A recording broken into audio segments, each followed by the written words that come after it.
People that I work with, and I say, what is it that they have that is entirely consistent with who they are, that is unique about them, that is most appealing, most attractive, and yet is restrained? And what's restraining it? And usually what's restraining it is fear. The fear that if I really stretch myself, if I step outside of what I'm comfortable with, the fear that I might fail, the fear that I might be seen as some form of fake or imposter, the fear that I would demonstrate that I am really not up to the task that I have been assigned or that I have said yes to, the fear maybe that I may make a wrong choice and create unintended consequences that would be very difficult for me to bear responsibility for. Whatever that fear is, I see that as the stone that weighs down people who have said yes to the responsibility of leadership, and they carry it as a burden. And so if they can understand it, if they can name it, and if they can claim that as their own, and if they can release it and reframe it and set it aside, then they can discover a power in themselves that was always there, but it was just restrained by the story that they had in their own mind about what it was that they might or could not do. The two predominant emotions, primary emotions that we all have are fear and love. And as human beings, what we want most is to love and be loved. And leadership is an act of love because it's an act of service to another. Yet if we are bound by our fear, if we are bound by what we might not be able to do, if we are bound by our concern about how others might see us when we don't deliver what it is they might be expecting, then we aren't able to really express our love through our leadership in the way that we might otherwise be able to. Instead, we have 2 or 3 things we can do. We can freeze, we can fight, we can flee, and that's it. We can't create, we can't think, we can't come up with new possibilities, we can't come up with ideas. All we can do is kind of stay stuck in a place that may not be sufficient for what it is that we're seeking to create. I'm frequently asked, Mark, do you think leaders are born or do you think they're made? And I think they're both.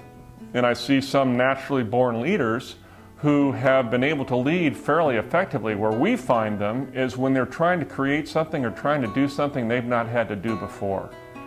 Or when they are trying to overcome a challenge which is greater than what they've overcome before, and where the things that have worked for them in the past are insufficient or not working now. And for the first time, they're looking at themselves in the mirror saying, can I do what needs to be done? I mean, I view this work as sacred, and there is a place that I frequently find myself with clients where they look at me and they say, Mark, I don't know what to do, and I believe I should. And so this fear of everything that has worked isn't working now. They aren't responding the way they need to respond. What's wrong with me that it's not working? And it may not be at all what's wrong with them. What may be going on is that the mechanisms, the techniques, the styles, perhaps everything they've learned up to that point is actually what's limiting them from being what it is they have the capacity to be if they would allow that to surface. And in order to allow that to surface, they have to let go of what they're attached to as being what was the source of their success in the past. I said in the book, Quicksilver, that one of my favorite quotes is Michelangelo's quote, "I saw an angel in the stone and carved to set it free." And his description of that and imagining seeing that block of stone, seeing that stone constrain this beautiful person, this beautiful individual that was there all the time. And the people that I work with, I believe, have that same person that's been there all the time, yet has not been released to be all it could be. So that's what I'd love to see as an outcome of this work. An interesting aspect of leadership is that leadership is always about going into the unknown, because what leaders are always creating is what hasn't been there before. And so I'd say every day a leader is stepping forward into a new place that they have not experienced before, because that's tomorrow. The only thing they've experienced is what occurred yesterday.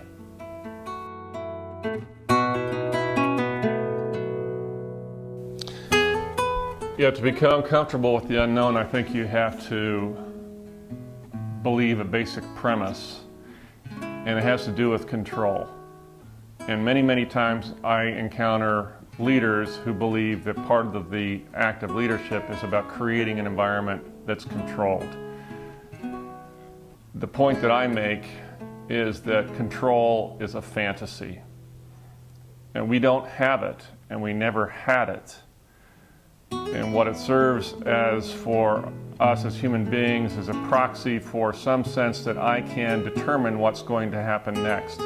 And we live in a world where, in fact, that's not the case. And if a leader can become comfortable with the idea that they don't have control, then they don't need to fear losing it, and what they can focus on is creating what they do have, which is influence. And how can I influence others to accomplish what it is we're here to create? How can I relieve them of their fears? How can I inspire them? How can I create hope and belief and trust and faith in where we're trying to go?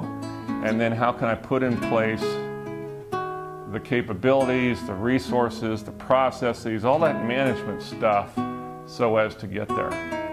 But if they can really embrace that idea that I'm not in control, but I am responsible for the outcomes that I'm here to create, then I see a leader that's ready to step out into it with comfort.